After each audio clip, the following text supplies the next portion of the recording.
माँ ने ही अपने बेटी को प्रेमी के हवाले परोस देती है और बोलती है कि जो मेरे साथ अभी किए हो वही मेरी बेटी के साथ करो। और उसका जो प्रेमी होता है बेटी को पटक कर उनके साथ करना शुरू कर देता है और उसकी माँ जो होती है पूरा सहयोग देती है।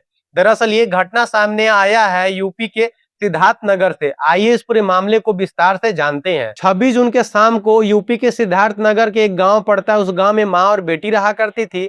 माँ बोलती है बेटी से कि जाकर दुकान से तेल लेकर आ जाओ।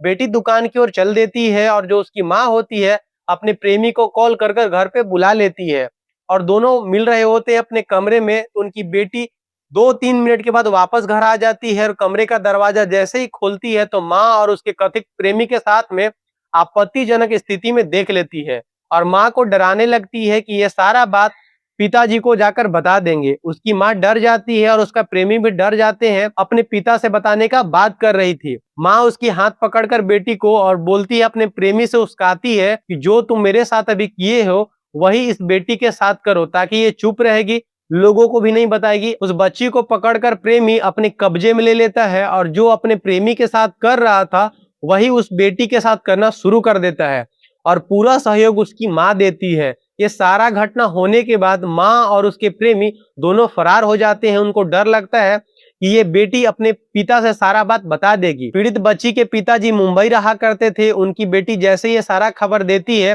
तो फौरन घर वापस आ जाते हैं और थाने में जाकर एफआईआर लिखवाने का कोशिश करते हैं।